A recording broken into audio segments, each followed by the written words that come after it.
Queridos alumnos, el día de hoy vamos a revisar el capítulo de semiología torácica. Soy la doctora Ugarte, médico pediatra en el Instituto de Salud del Niño.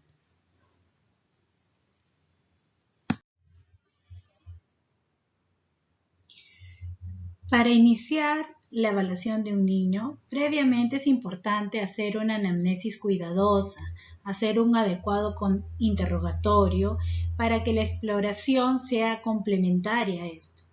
Recuerden que ambas son herramientas básicas e indispensables en la atención pediátrica.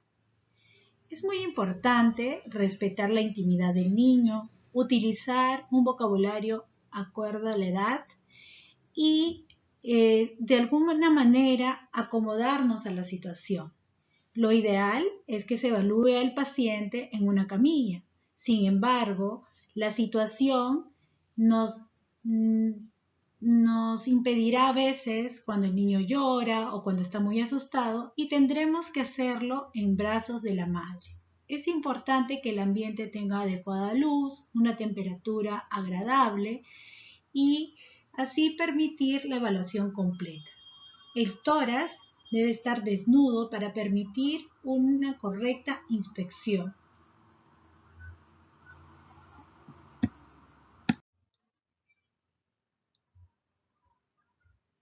El primer paso es una inspección general.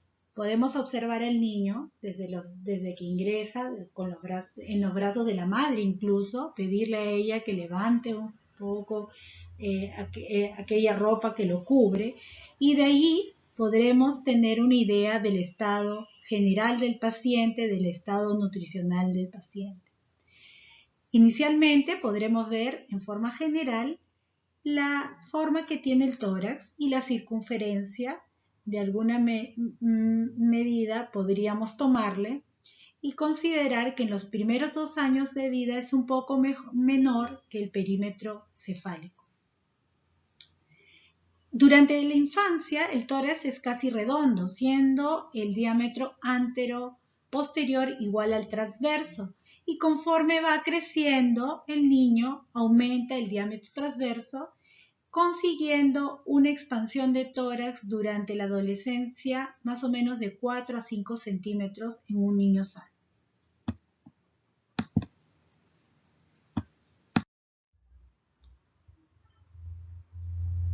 Con mucha frecuencia, los niños pequeños son traídos a la consulta por la madre preocupadas por la presencia de una tumoración en la zona media del tórax, ¿no?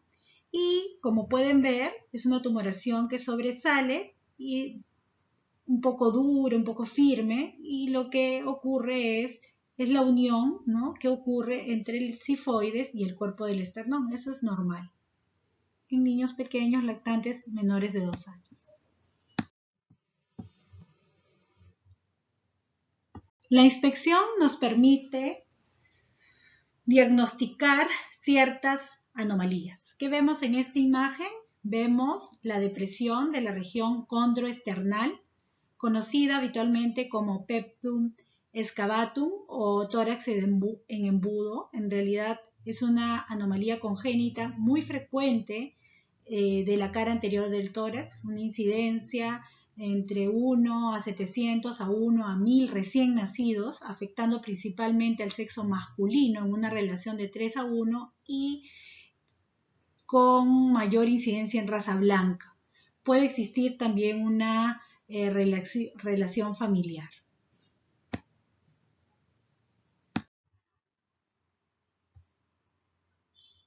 Aquí, en esta imagen, observamos lo contrario. Hay una protrusión de la pared anterior del tórax.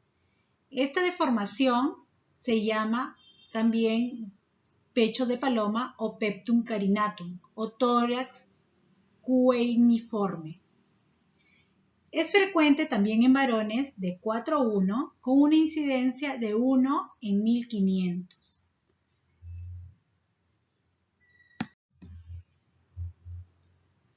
Observen esta imagen. Hay un conjunto de enfermedades que producen insuficiencia torácica, es decir, un trastorno que produce incapacidad del tórax para facilitar la respiración normal y el crecimiento del pulmón normal. Entre ellas está esta patología que se llama el síndrome de Jeune. Es una osteocondrodistrofia hereditaria autosómica recesiva que puede ir desde formas leves, con patrón respiratorio normal, hasta formas severas, algunas asociadas a malformaciones broncopulmonares, anomalías esqueléticas y displasias renales. Miren, el diámetro de este tórax es bastante reducido.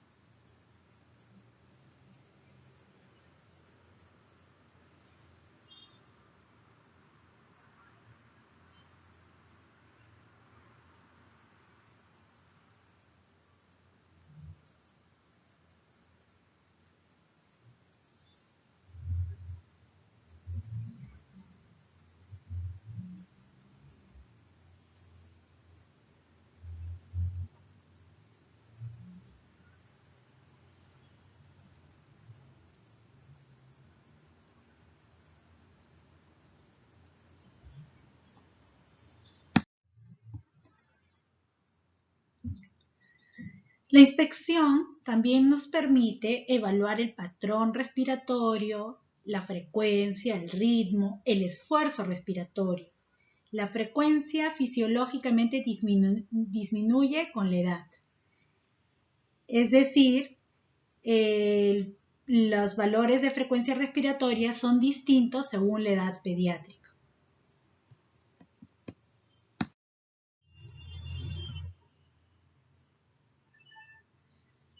Para definir taquipnia en enfermedades respiratorias, en urgencias o durante hospitalización, es mejor observar durante 1 minuto aproximadamente y hacer unas 2 o 3 mediciones separadas en el tiempo.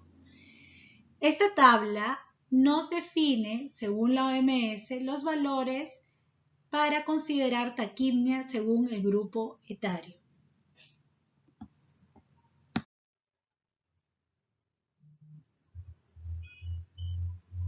Entonces, en la inspección general podemos evaluar el patrón respiratorio, recordar que el patrón respiratorio del prematuro y recién nacido normalmente puede alternar periodos de respiración rápida y profunda con periodos de respiración lenta y superficial, y esto se hace regular ya una respiración regular a los 4 meses.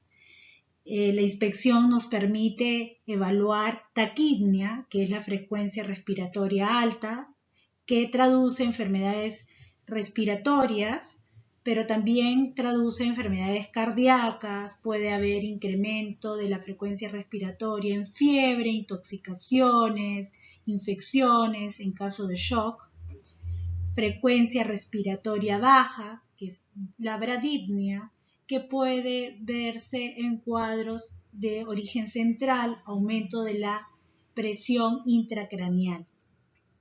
También la inspección nos permite ver una respiración atáxica. ¿Qué es esto? Es el patrón respiratorio caótico que combina periodos de apnea con movimientos respiratorios irregulares y superficiales, que se ven en las lesiones del sistema nervioso central que afectan el centro respiratorio. La inspección nos va a permitir ver la dificultad respiratoria, aleteo nasal, balanceo de la cabeza, que es frecuente en lactantes con dificultad respiratoria, y el uso de músculos respiratorios. Es importante que hagamos una completa inspección.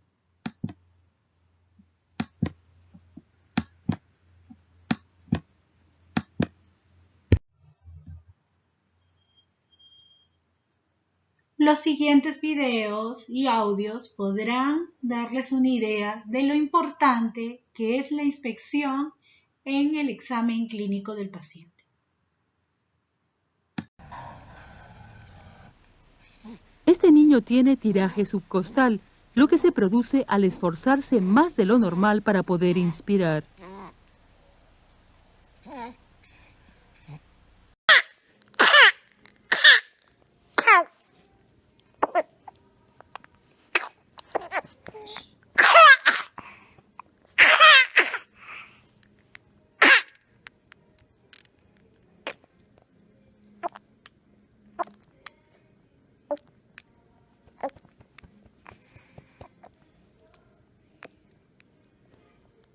Take a breath.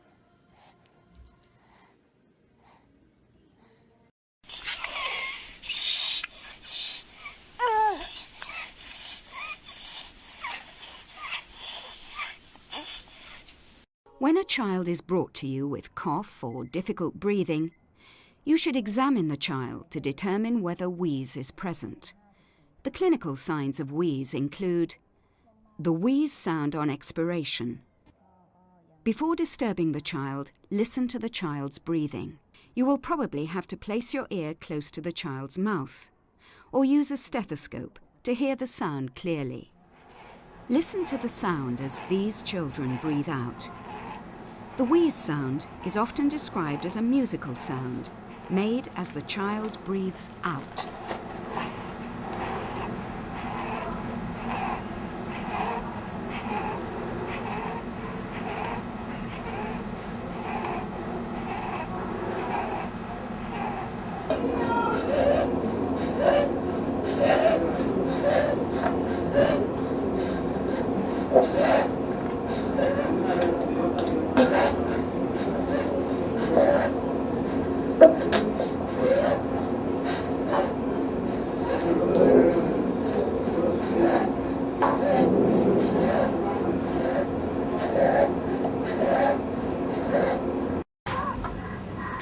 Notice that wheeze is always heard as the child breathes out, but that the actual character of the wheeze sound can vary from child to child. Let's look and listen again.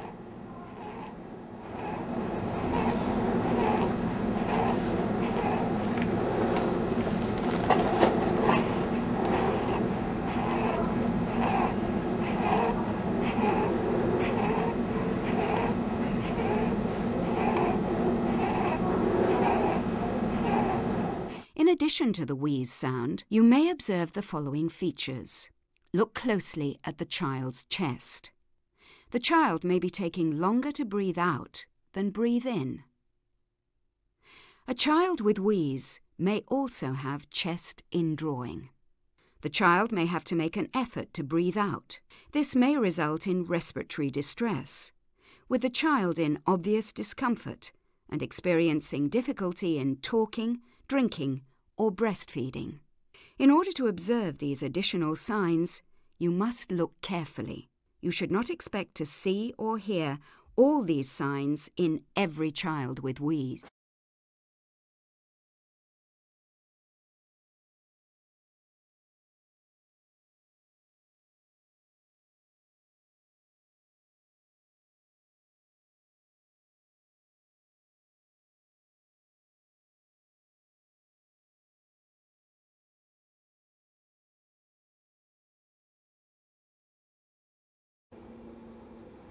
Having examined the child presenting with cough or difficult breathing, and recognized that the child has wheeze, decide upon the correct treatment for that child.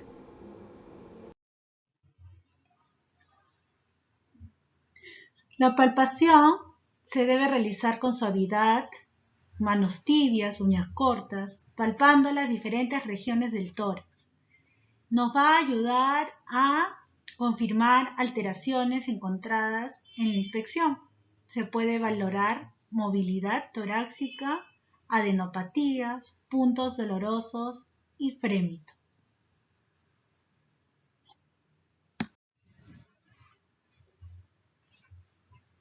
Por ejemplo, con la palpación. Si palpamos las bases, ponemos ambas manos en las bases del tórax y pulgares hacia las vértices, hacia las vértebras dorsales, lo que podemos ver es disminución de la movilidad del lado afectado, que puede ser en un derrame pleural o en un neumotórax, ¿no? También podemos encontrar la presencia de enopatías o hipertrofia ganglionar que puede darse en procesos generales, en patologías faríngeas, en patologías de la boca o en tuberculosis. Podemos evaluar puntos dolorosos, algo muy frecuente en la unión condroesternal, que nos diría que traduciría una osteocondritis.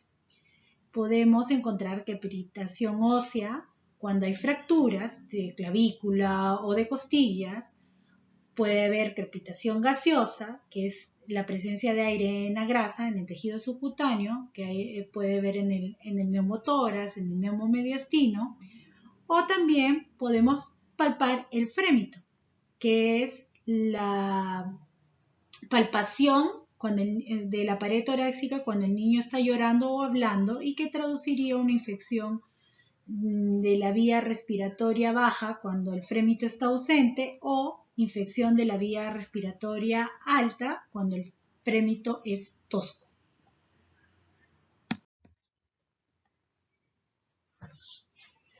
El siguiente paso es la percusión. Hay dos formas.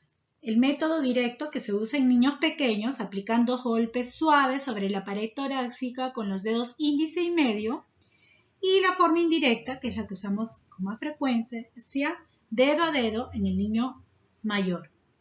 La percusión debe ser simétrica, debe ser comparativa y nos va a permitir evaluar las zonas donde se espera que exista timpanismo, siguiendo con las que presentan matidez.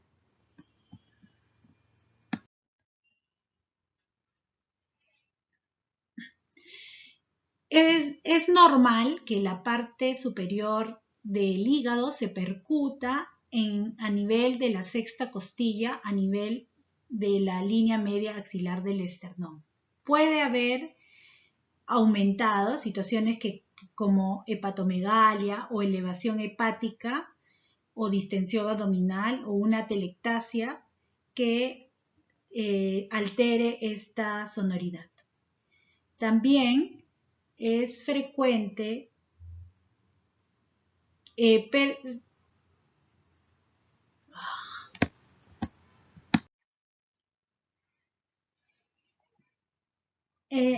hay zonas de matidez torácica normal. Por ejemplo, la parte superior del hígado se percute a nivel de la sexta costilla, a nivel de la línea media axilar, ¿no?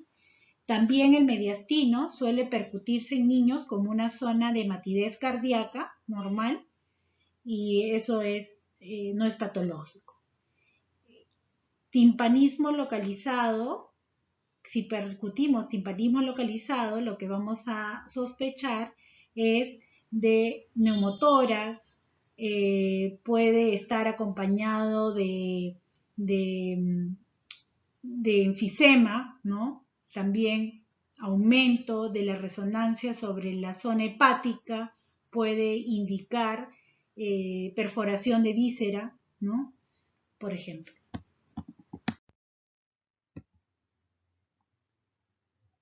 La auscultación constituye una herramienta indispensable que nos va a permitir relacionar los ruidos respiratorios con las diferentes patologías.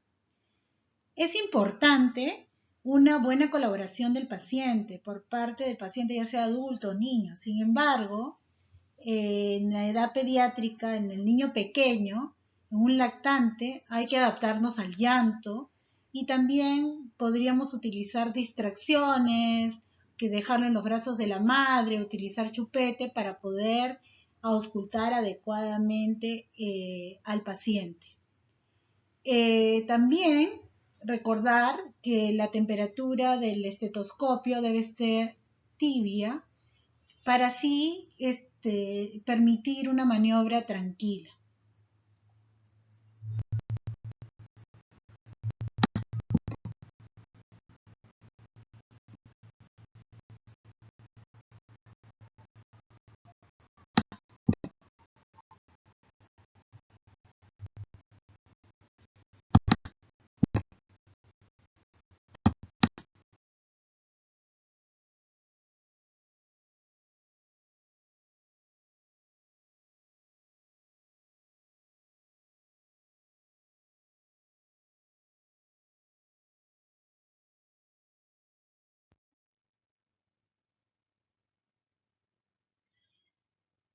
En la auscultación podremos tener, por ejemplo, sonidos como las sibilancias, que indica obstrucción de vía inferior. Podríamos escuchar roncus, que es la presencia de movimiento de fluido, tanto inspiratorio como expiratorio, y que nos indica problema bronquial.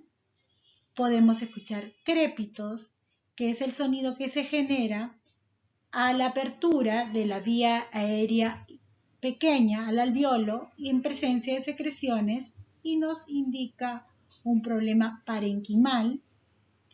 Podemos escuchar también sonidos turbulentos, resonancia transmitida cuando hay obstrucción de vía aérea superior.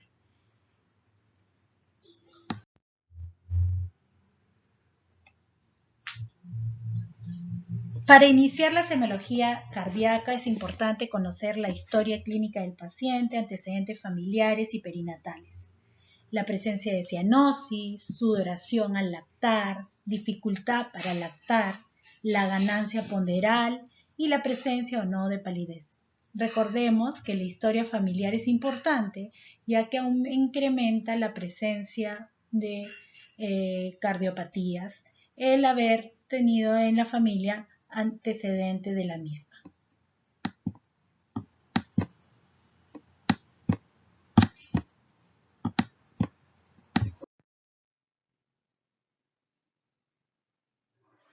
Después de haber realizado un adecuado interrogatorio respecto al niño, a la familia, a los antecedentes de enfermedades que se asocian con cardiopatía en pacientes en parientes de primer grado, preguntar historia de dificultad respiratoria, dificultad para lactar, cianosis,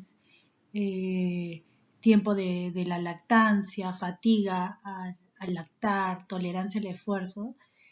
Luego de este interrogatorio pasamos a la inspección, al examen físico de la inspección.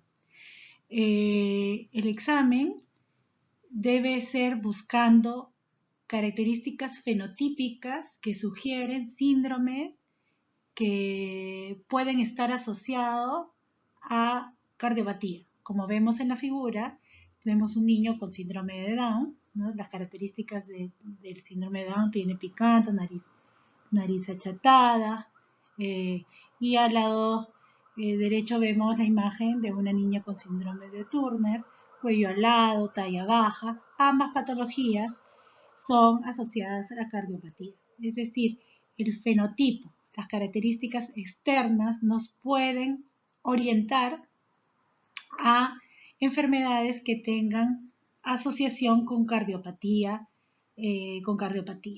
¿no? También el tipo de respiración, la forma del tórax, que ya hemos mencionado anteriormente, el choque de punta, si es visible, o si se palpa. Lo normal es en el cuarto espacio intercostal, línea media clavicular izquierda. Si está desplazado, nos podría justificar, pensar que hay cardiomegalia. La coloración de la piel, si hay cianosis o no, y el estado nutricional del paciente. Generalmente los niños con cardiopatía congénita con flujo pulmonar aumentado tienen una pobre ganancia ponderal.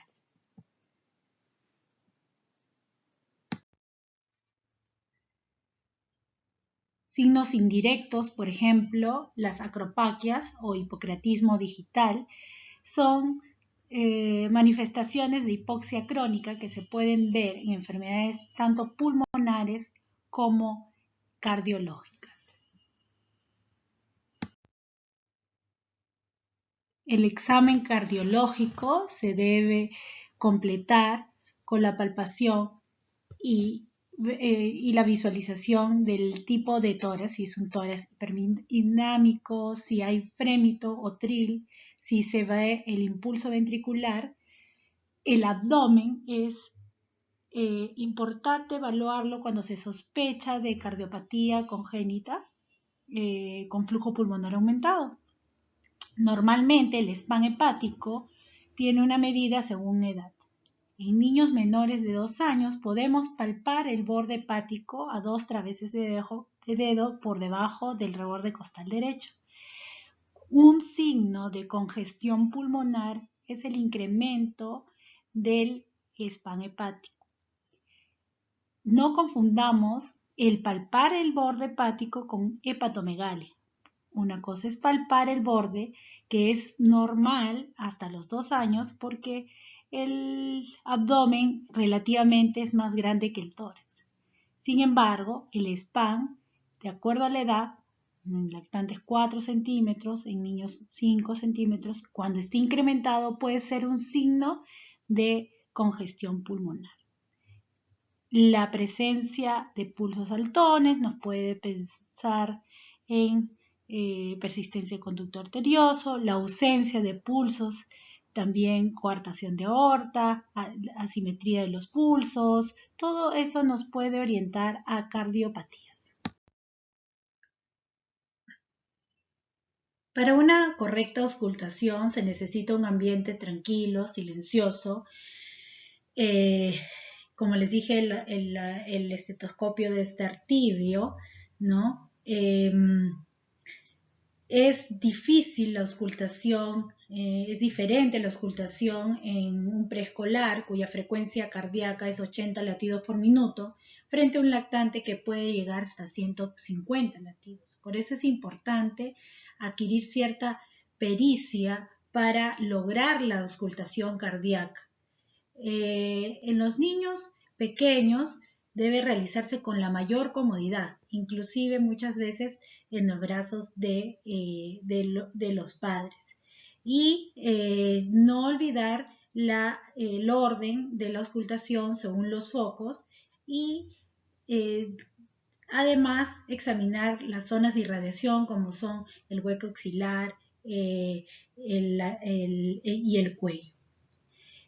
Podemos ocultar ruidos cardíacos normales, como es el primer ruido que se produce al cerrar la válvula mitral y tricuspidia, el segundo ruido producido por el cierre de la aorta y pulmonar, que puede verse intensificado durante la inspiración, puede verse manifestar su desdoblamiento fisiológico durante la inspiración.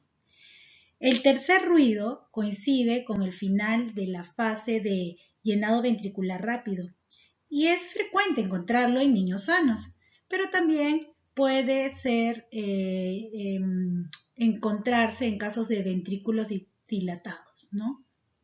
Definitivamente el cuarto ruido es originado por la contracción auricular y es algo patológico, siempre patológico. La auscultación también nos permite definir la presencia de soplos. Los soplos nosotros los vamos a clasificar de acuerdo a la localización, a la intensidad y a al momento del ciclo cardíaco.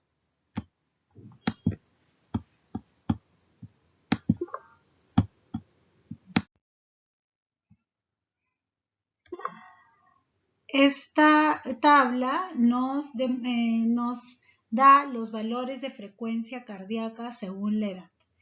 En incremento, la taquicardia puede ser también un signo de cardiopatía o enfermedad cardiovascular.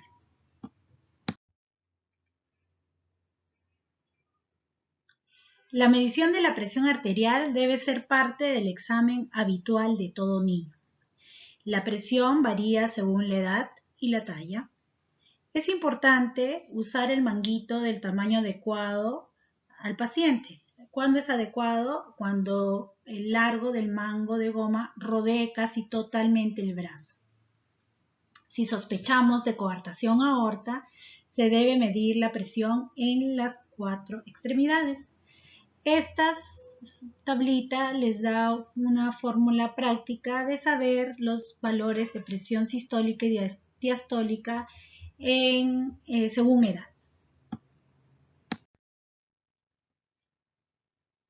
Los focos de ocultación cardíaca son el aórtico, está ubicado en el segundo espacio intercostal derecho, borde esternal derecho, el pulmonar, el segundo espacio intercostal izquierdo, borde esternal izquierdo, el tricuspidio, que es el cuarto espacio intercostal con el borde esternal izquierdo, y el mitral, el quinto espacio intercostal, que es el ápex cardíaco. Hay un quinto foco, que es el aórtico accesorio, que está ubicado en el tercer espacio intercostal, borde esternal izquierdo.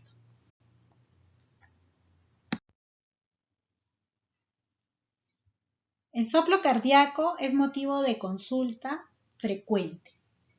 Para ello, nosotros necesitamos realizar una historia clínica completa y una exploración pormenorizada. Cuando hagamos la exploración del soplo, debemos determinar localización, intensidad, es decir, el grado. Hay algunos que clasifican según grado del 1 al 4, otros del 1 al 6, siendo 1 sobre 6 el que es difícil de auscultar, y grado 3 se ausculta con facilidad, y el 6 que se acompaña de tril o frémito, es la vibración en la zona preesternal.